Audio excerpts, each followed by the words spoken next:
तांत्रिक महाराज की बात सुनने के बाद ये सभी अपने अपने घरों को वापस पहुंच गए थे। मेघना बेड पर लेटी सोच में डूबी थी। क्या हो यार, तू इतना क्यों सोच रही है? ये दमयंती आखिर थी कौन? हमें तो लगता है कि उसका महाराज से मिलना कोई संयोग नहीं था, बल्कि इसके पीछे उसकी कोई साजिश थी। इस पर इशिता ने मेघना को हैरानी से देखा। अरे तेरी तबीयत तो ठीक है, ये किस टोन में बोल रही है तू? देख मेघना, मैं तो पहले ही यहाँ से जाना चाहती थी, तेरे कहने पे ही मैं रुकी हुई हूँ। मुझे इस गांव की कहानियों से कुछ लेना देना नहीं है। कल एकादशी है, हमें बस उस मृत्युंजय अमृत का सैंपल लेना है और परसों सुबह होने से पहले इस गांव को छोड़ देना है। That's it। ये कहकर इशिता ने चादर तानी और सो गई। इसे कैसे बताऊं कि मैंने खुद को सपने में राजकुमारी बने देखा है। मुझे अपने सपनों का पूरा रहस्य जानना है। मैं यहाँ से नहीं जा सकती।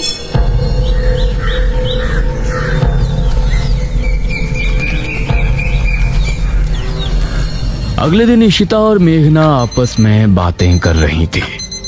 आज रात को ठीक 9 बजे हम इस घर से निकल जाएंगे, ठीक है? यार मुझे इस तरह बिना कुछ बताए जाना ठीक नहीं लग रहा। हमें सबको बता देना चाहिए कि हम यहाँ पर मृत्युंजय अमृत के लिए आए हैं। तभी दरवाजे पर दस्तक हुई।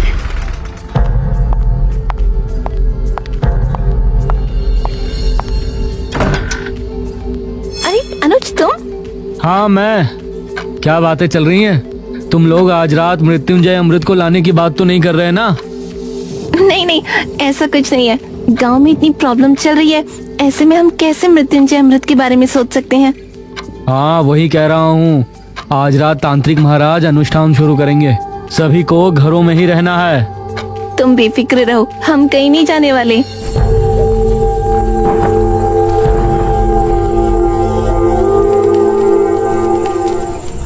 रात होने पर तांत्रिक महाराज ने अनुष्ठान की तैयारी शुरू की।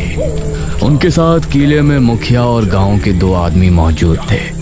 वहीं अनुज और उसकी माँ हवेली पर अपने कमरे में बैठे थे। माँ, मेघना और इशिता को भी यहाँ बुला लूं? कहीं उन दोनों को डर लग रहा हो। इस पर ठकुराइन ने अनुज को घूर कर देखा। मैं सब समझ रही हूँ, तुम उस शहरी लड़की पर लट्टू हो रहे हो। माँ, बस वो जहाँ है उसे वहीं रहने दो। अचानक कब यहाँ से जाएगी। मेरा बस चले तो मैं अभी उसे इस घर से निकाल दूं। उस समय इशिता और मेघना घर के पिछले दरवाजे से निकल रही थी।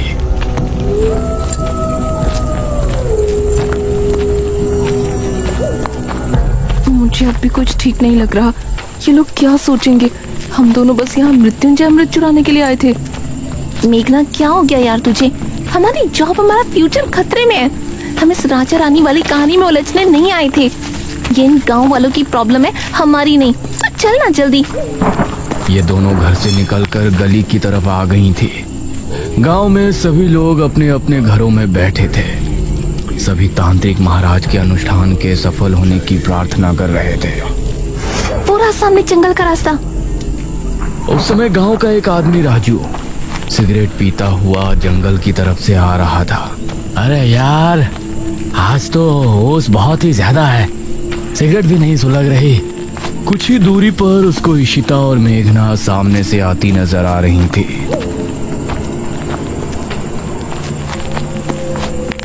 अरे वाह, यह तो वही शहरी हसीनाएं हैं जो मुखिया के घर ठहरी हैं। इनसे जान पहचान बढ़ाने का यह अच्छा मौका है। वो भी कुछ दूरी के फासले से इनके पीछे हो लिया। इशिता और मेघना ने अभी जंगल की सरहद पर कदम रखा ही था कि तभी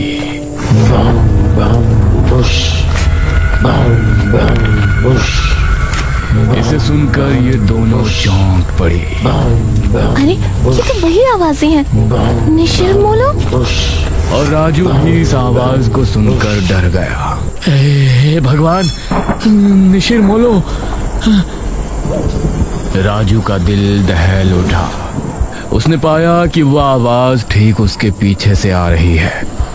उसने जैसे ही पलटकर देखा तो निशिर मोलो ठीक उसके सामने थे। एक पल को राजू की सांसें मानो रुक सी गई। तभी ताबूत अपने आप खुल गया। उससे 2 भयानक हाथ निकले जिन्होंने राजू को ताबूत के अंदर खींच लिया। राजू की चीख सुनकर ऋषिता और मेघना दोनों ही बेहद डर गईं। मैंने पहले ही कहा था ना, आज जंगल जाना ठीक नहीं होगा। यार बहस मत कर, जल्दी चल, हम वापस घर चलते हैं। इस तरफ तांत्रिक महाराज अनुष्ठान को शुरू कर चुके थे। वो आंखों को बंद किए लगातार मंत्रों का जाप कर रहे थे। मुखिया और वो दोनों आदमी उनसे कुछ ही दूरी पर थे। भागो जल्दी, कहीं निशिर-मोलो हमें देख ना ले। इशिता और मेघना दोनों अब डरी हुई हालत में आगे बढ़ रही थी, लेकिन वो आवाज कम होने के बजाय और बढ़ती जा रही थी। माँ, मैं यहाँ क्या करूँगा? मैं भी किले पर जा रहा हूँ। हो सकता है पिताजी को मेरी जरूरत हो। अरे भूल गए क्या, किसी को भी बाहर नहीं निकलना है। अरे मुझे कुछ नहीं होगा। वैसे भी निशिर-मोलो की आवाज अभी तक नहीं सुनाई दी। मुझे नहीं लगता कि वो आ जाएंगे। ये कहकर अनुज अपनी माँ की बात काटते हुए घर से निकल गया। इस तरफ तांत्रिक महाराज भी अपनी आंखें बंद किए ध्यान मग्न थे। तांत्रिक महाराज ने खुद को एक अंधेरी जगह पर पाया। क्या यहाँ कोई है? सामने से कोई जवाब नहीं आया और तांत्रिक महाराज के पास एक तितली आकर रुकी। वो तितली अंधेरे में चमक रही थी। वो कुछ देर उनके पास रुकी रही और फिर एक तरफ चली गई। तांत्रिक महाराज भी अब उसके पीछे हो लिए। काफी देर तक चलने के बाद वो तितली जमीन पर बैठ गई। तांत्रिक महाराज ने पाया कि जमीन पर एक दरवाजा लगा हुआ है। वो तितली उस पर बैठते ही गायब हो गई। मेघना और इशिता को भागते हुए काफी समय हो गया था। किला इनके सामने ही था। सामने से अनुज भी आ रहा था। उसने इन दोनों को सामने से आता हुआ देखा। अरे हम मेघना और इशिता, ये तीनों एक दूसरे को देखकर हैरान रह गए। तुम दोनों यहाँ क्या कर रही हो? तुमको तो अपने कमरे में होना चाहिए था। मेघना कुछ कहती, लेकिन इससे पहले ही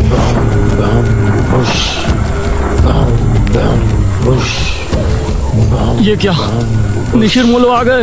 निशिर-मोलो की आवाज सुनते ही ये तीनों बुरी तरह डर गए और अब किले के अंदर भी उनकी आवाज पहुंच रही थी। डरो नहीं, तांत्रिक महाराज ने पहले ही कहा था कि निशिर-मोलो यहाँ जरूर आएंगे, लेकिन हमें डरने की जरूरत नहीं है। जब तक हम अपने घरों में हैं, वो हमें कोई नुकसान नहीं पहुंचा सकते। चलो हम भी किले के अंदर चलते हैं। और ये तीनों किले के अंदर पहुंचे। अरे तुम तीनों यहाँ क्या कर रहे हो?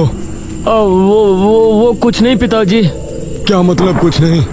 हमने कहा था ना कि आज की रात बाहर नहीं निकलना। तभी तांत्रिक महाराज ने एक लंबी सांस भरी और अपनी आंखें खोली। ये सभी उन्हें गौर से देखने लगे। क्या हुआ तांत्रिक महाराज, कुछ पता चला? मैंने अपनी पूरी शक्ति लगा दी, लेकिन मुझे सिर्फ एक दरवाजे के अलावा कुछ नहीं नजर आया। इस पर सबसे पहले मेघना ने सवाल किया। कैसा दरवाजा?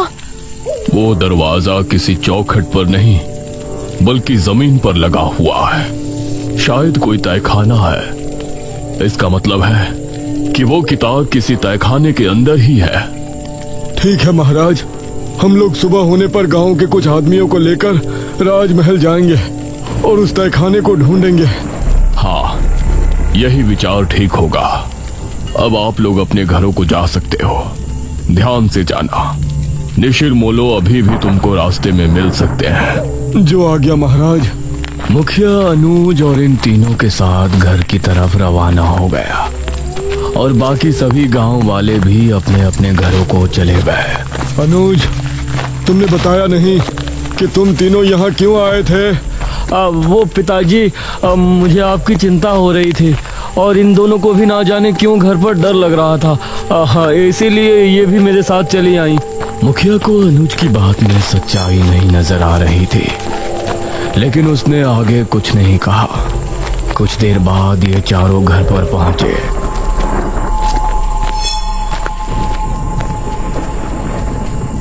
अब तुम लोग जाकर अपने अपने कमरों में चुपचाप सो जाओ। कोई मस्ती मजाक नहीं। जी पिताजी। ये कहकर मुखिया अपने कमरे में चला गया। फिर मेघना ने अनुज की तरफ देखा। थैंक यू अनुज, तुम तुमने हमारे लिए अपने पिताजी से फिर झूठ बोला। अरे कोई बात नहीं मेघना, तुम्हारे लिए तो मैं 1000 झूठ भी बोल सकता हूँ। ये कहकर अनुज मुस्कुराते हुए अपने कमरे में चला गया। फिर इशिता और मेघना भी अपने कमरे में पहुंची। उस रात मेघना के मन में कई सवाल चल रहे थे। करीब 4 बजे जब वो सो रही थी तो उसने अपने आप को राजमहल में खड़ा हुआ पाया। अपने उसी राजकुमारी वाले अवतार में वो एक गलियारे से होती हुई आगे बढ़ रही थी। सामने ही एक बड़ा सा दरवाजा नजर आ रहा था। वो उस दरवाजे से होती हुई अंदर पहुंची। सामने एक अलमारी थी। उसने उस अलमारी को खोला तो उसके अंदर एक बक्सा रखा था। उस बक्से को खोलने पर उसे एक अंदर बड़ी सी चाबी रखी हुई नजर आई। मेघना सपने में बिल्कुल सही सलामत थी, लेकिन बाहर उसका पूरा शरीर पसीने से सराबोर हो गया था। तभी इशिता ने करवट ली तो उसने एक पल को आंखें खोलकर मेघना को देखा। मेघना, क्या हुआ तुझे? उठ। उसने मेघना को झंझोड़ा तो मेघना की नींद टूटी। क्या हुआ तुझे मेघना? देख तुझे कितना पसीना आ रहा है। मेघना नींद से जागी और लंबी लंबी सांसें लेने लगी। अरे कुछ तो बोल, कोई बुरा सपना देखा क्या? मेघना ने इशिता के जवाब में हल्का सा हाँ में सर हिलाया। इशिता ने उसे पीने के लिए पानी दिया और फिर उससे लिपट कर लेट गई। सुबह होने पर तांत्रिक महाराज कुछ गांव के लोगों को लेकर राजमहल पहुंचे। कोई भी कमरा, कोई भी गलियारा छूटना नहीं चाहिए। जी महाराज। गांव के सभी लोग अब अलग अलग गलियारों में चले गए। एक आदमी जिसका नाम मनीष था, वह एक कक्ष के सामने खड़ा था। उसने जैसे ही दरवाजा खोला तो कई चमगादड़ तेज शोर करते हुए वहां से निकल गए। उसने खुद को संभाला और कमरे के अंदर दाखिल हुआ। हे भगवान, कितना बड़ा कमरा है। तभी उसे भारी कदमों की आहट सुनाई देने लगी। उसने सामने देखा कि वही लबादे वाला आदमी उसके सामने खड़ा है। मनीष उसको देखकर दरवाजे की तरफ भागा, लेकिन दरवाजा अपने आप ही बंद हो गया। तभी वो लबादे वाला आदमी तेजी से उसके करीब पहुंचा और उसने कसकर मनीष का गला पकड़ लिया। मनीष की चीख महल की दीवारों में ही सिमट कर रह गई। गांव के लोगों ने राजमहल की अच्छे से तलाशी ली, लेकिन राजमहल इतना बड़ा था कि अपना पूरा दिन लगाने के बाद भी वो आधे राजमहल की छानबीन भी नहीं कर पाए थे। तांत्रिक महाराज, अब तो रात होने वाली है। अभी तक उस तहखाने का कुछ पता नहीं चला। उसको ढूंढना इतना भी आसान नहीं है जितना हमने सोचा है। मुखिया जी, हम रात में यहाँ नहीं रुक सकते। अवश्य, हम सभी यहाँ से निकलते हैं। सुबह होने पर फिर से आएंगे। ये सभी राजमहल से निकल ही रहे थे, तभी सामने से इनको मेघना आती हुई नजर आई। अरे बेटी मेघना, तुम यहाँ? जी अंकल। तुम यहाँ क्यों आई हो पुत्री? मुझे लगता है कि मैं उस तहखाने तक आपको लेकर जा सकती हूँ। ये कैसे हो सकता है? इस पर तांत्रिक महाराज ने मुखिया को हाथ के इशारे से चुप कर दिया। तुमको ऐसा लगता है तो ठीक है, बताओ कहाँ है वो तहखाना? अब मेघना आगे आगे चल रही थी और सभी उसके पीछे थे। वो एक गलियारे से होती हुई आगे बढ़ रही थी। सामने ही एक बड़ा सा दरवाजा नजर आ रहा था। वो उस दरवाजे से होती हुई अंदर पहुंची और ये सब भी उसके पीछे अंदर पहुंचे। सामने एक अलमारी थी। उसने उस अलमारी को खोला तो उसके अंदर एक बक्सा रखा था। उस बक्से को खोलने पर उसे अंदर एक बड़ी सी चाबी रखी हुई नजर आई, जिसे देखकर ये सभी हैरान रह गए। हे भगवान! मेघना ने बिना कुछ बोले चाबी को उठाया और फिर से आगे बढ़ी। सामने एक और दरवाजा था। मेघना उससे होते हुए सभी को अपने साथ अंदर ले गई। उस अंधेरे कमरे में सभी को जमीन पर एक दरवाजा नजर आया, जिसे देखकर सभी की हैरानी का ठिकाना नहीं था। यही है वो दरवाजा जो हमने हमारी दिव्य दृष्टि से देखा था।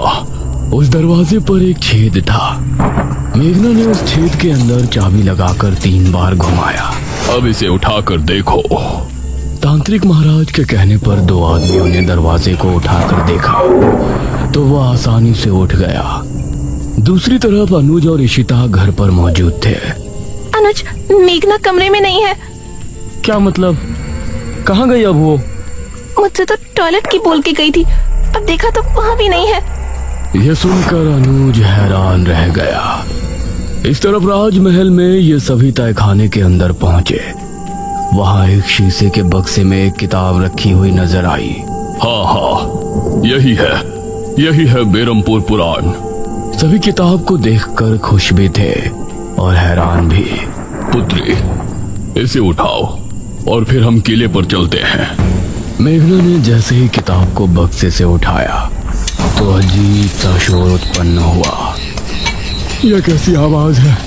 तभी तहखाने के हर एक कोने से बिच्छू निकलकर इनकी तरफ आने लगे। सभी निकलो यहाँ से, जल्दी। अब ये सभी तेजी से ऊपर की तरफ भागे, लेकिन एक आदमी को बिच्छुओं ने सीढ़ियों पर ही अपने चपेट में ले लिया। उस आदमी को एक ही पल में बिच्छुओं ने कंकाल में बदल दिया। बाकी सभी लोग डरी हुई हालत में महल के मुख्य द्वार की तरफ भागे।